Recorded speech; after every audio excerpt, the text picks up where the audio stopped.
Alice in Wonderland by Lewis Carroll. Chapter 8. The Queen's Croquet Ground. A large rose tree stood near the entrance of the garden. The roses growing on it were white, but there were 3 gardeners at it, busily painting them red. Alice thought this a very curious thing, and she went nearer to watch them, and just as she came up to them, she heard one of them say, "Look out now, Five! Don't go splashing paint over me like that." "I couldn't help it," said Five in a sulky tone. "Seven jogged my elbow." On which Seven looked up and said, "That's right, Five. Always lay the blame on others." "You'd better not talk," said Five. "I heard the Queen say only yesterday you deserved to be beheaded." "What for?" said the one who had spoken first. "That's none of your business, Two," said Seven. "Yep, it is his business," said Five. "I'll tell him. It was for bringing the cook tulip roots instead of onions." Seven flung down his brush and had just begun, "Well, of all the unjust things," when his eye chanced to fall upon Alice as she stood watching them, and he checked himself suddenly. The others looked round also, and all of them bowed low. "Would you tell me," said Alice a little timidly, "why you are painting those roses?" 5 and 7 said nothing, but looked at Two. Two began in a low voice, "Why, the fact is, you see, miss, this here ought to have been a red rose tree, and we put a white one in by mistake, and if the Queen was to find it out, we should all have our heads cut off, you know. So, you see, miss, we're doing our best, afore she comes to—" At this moment, Five, who had been anxiously looking across the garden, called out, "The Queen! The Queen!" And the 3 gardeners instantly threw themselves flat upon their faces. There was a sound of many footsteps, and Alice looked round, eager to see the Queen. First came 10 soldiers carrying clubs. These were all shaped like the 3 gardeners, oblong and flat, with their hands and feet at the corners. Next, the 10 courtiers. These were ornamented all over with diamonds, and walked 2 and 2, as the soldiers did. After these came the royal children. There were 10 of them, and the little dears came jumping merrily along hand in hand in couples. They were all ornamented with hearts. Next came the guests, mostly kings and queens, and among them Alice recognized the white rabbit. It was talking in a hurried, nervous manner, smiling at everything that was said, and went by without noticing her. Then followed the knave of hearts, carrying the king's crown on a crimson velvet cushion.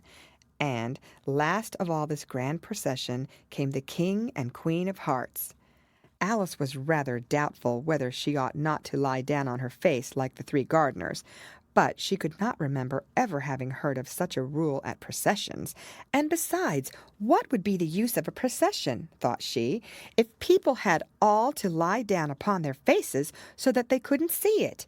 So she stood still where she was and waited. When the procession came opposite to Alice, they all stopped and looked at her, and the Queen said severely, "Who is this?" She said it to the knave of hearts, who only bowed and smiled in reply. "Idiot!" said the Queen, tossing her head impatiently, and turning to Alice, she went on, "What's your name, child?" "My name is Alice, so please your Majesty," said Alice very politely, but she added to herself, "Why, they're only a pack of cards, after all. I needn't be afraid of them." "And who are these?" said the Queen, pointing to the 3 gardeners who were lying round the rose tree, for, you see, as they were lying on their faces, and the pattern on their backs was the same as the rest of the pack, she could not tell whether they were gardeners, or soldiers, or courtiers, or 3 of her own children. "How should I know?" said Alice, surprised at her own courage. "It's no business of mine." The Queen turned crimson with fury, and, after glaring at her for a moment like a wild beast, screamed, "Off with her head! Off!" "Nonsense!" said Alice very loudly and decidedly, and the Queen was silent. The King laid his hand upon her arm and timidly said, "Consider, my dear, she is only a child." The Queen turned angrily away from him and said to the knave, "Turn them over." The knave did so, very carefully with one foot. "Get up!" said the Queen in a shrill, loud voice, and the 3 gardeners instantly jumped up and began bowing to the King, the Queen, the royal children, and everybody else. "Leave off that!" screamed the Queen. "You make me giddy!" And then, turning to the rose tree, she went on. "What have you been doing here?" "May it please your Majesty," said two, in a very humble tone, going down on one knee as he spoke, "we were trying—" "I see," said the Queen, who had meanwhile been examining the roses. "Off with their heads!" And the procession moved on, 3 of the soldiers remaining behind to execute the unfortunate gardeners, who ran to Alice for protection. "You shan't be beheaded," said Alice, and she put them into a large flower pot that stood near. The 3 soldiers wandered about for a minute or two, looking for them, and then quietly marched off after the others. "Are their heads off?" shouted the Queen. "Their heads are gone, if it please your Majesty," the soldiers shouted in reply. "That's right," shouted the Queen. "Can you play croquet?" The soldiers were silent and looked at Alice, as the question was evidently meant for her. "Yes," shouted Alice. "Come on, then," roared the Queen, and Alice joined the procession, wondering very much what would happen next. It's a very fine day," said a timid voice at her side. She was walking by the White Rabbit, who was peeping anxiously into her face. "Very," said Alice. "Where's the Duchess?" "Hush, hush," said the Rabbit in a low, hurried tone. He looked anxiously over his shoulder as he spoke, and then raised himself upon tiptoe, put his mouth close to her ear, and whispered, "She's under sentence of execution." "What for?" said Alice. "Did you say, 'What a pity'?" the Rabbit asked. "No, I didn't," said Alice. "I don't think it's at all a pity. I said, 'What for?'" "She boxed the Queen's ears," the Rabbit began. Alice gave a little scream of laughter. "Oh, hush!" the Rabbit whispered in a frightened tone. "The Queen will hear you. You see, she came rather late, and the Queen said—" "Get to your places!" shouted the Queen in a voice of thunder, and people began running about in all directions, tumbling up against each other. However, they got settled down in a minute or two, and the game began. Alice thought she had never seen such a curious croquet ground in her life. It was all ridges and furrows. The balls were live hedgehogs, the mallets live flamingos, and the soldiers had to double themselves up and to stand on their hands and feet to make the arches. The chief difficulty Alice found at first was in managing her flamingo. She succeeded in getting his body tucked away comfortably enough under her arm, with its legs hanging down, but generally, just as she had got its neck nicely straightened out and was going to give the hedgehog a blow with its head, it would twist itself round and look up in her face with such a puzzled expression that she could not help bursting out laughing. And when she had got its head down and was going to begin again, it was very provoking to find that the hedgehog had unrolled itself and was in the act of crawling away. Besides all this, there was generally a ridge or furrow in the way wherever she wanted to send the hedgehog to, and as the doubled-up soldiers were always getting up and walking off to other parts of the ground, Alice soon came to the conclusion that it was a very difficult game indeed. The players all played at once without waiting for turns, quarreling all the while and fighting for the hedgehogs. And in a very short time the Queen was in a furious passion, and went stamping about and shouting, "Off with his head!" or "Off with her head!" about once in a minute. Alice began to feel very uneasy, to be sure. She had not as yet had any dispute with the Queen, but she knew that it might happen any minute, and then, thought she, what would become of me? They're dreadfully fond of beheading people here. The great wonder is that there's anyone left alive. She was looking about for some way of escape, and wondering whether she could get away without being seen, when she noticed a curious appearance in the air.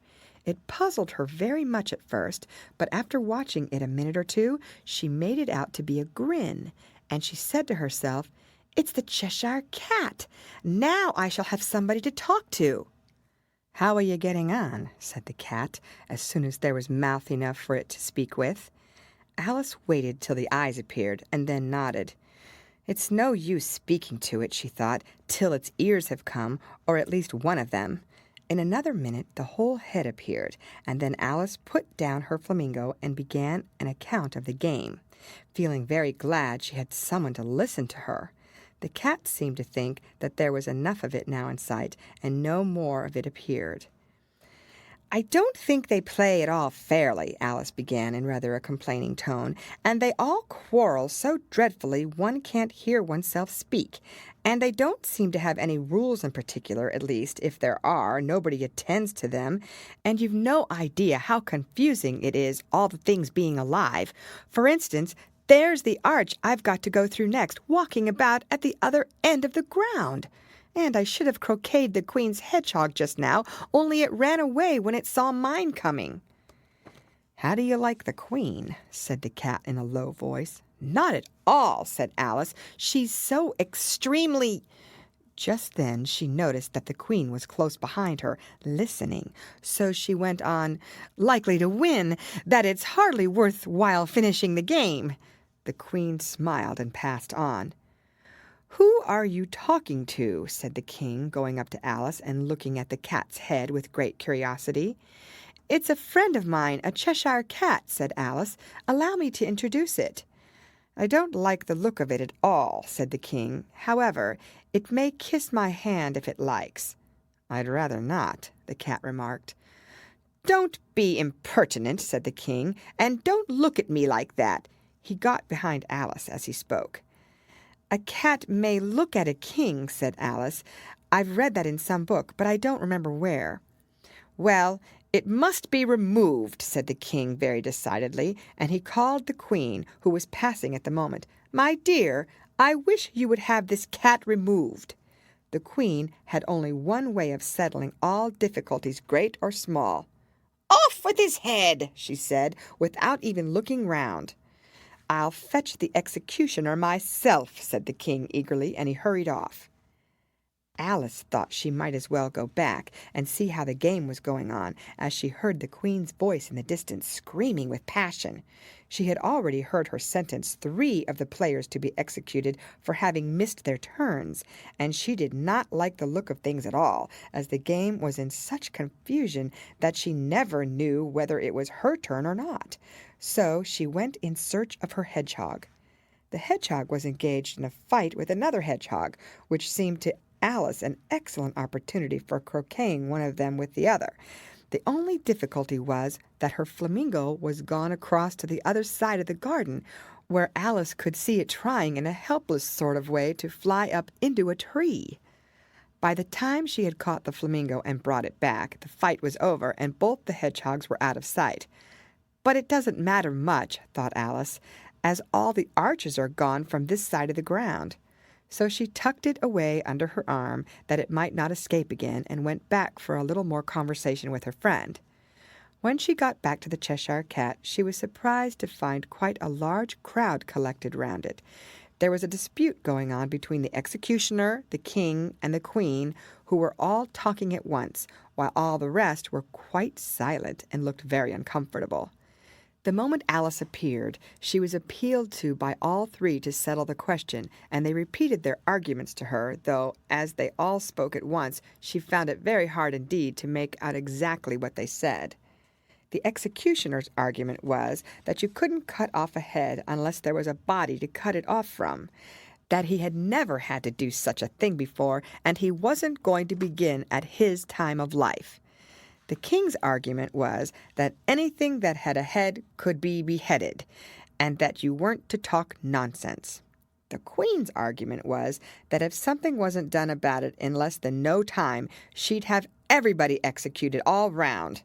It was this last remark that had made the whole party look so grave and anxious. Alice could think of nothing else to say but, "It belongs to the Duchess. You'd better ask her about it." "She's in prison," the Queen said to the executioner. "Fetch her here." And the executioner went off like an arrow. The cat's head began fading away the moment he was gone, and by the time he had come back with the Duchess, it had entirely disappeared.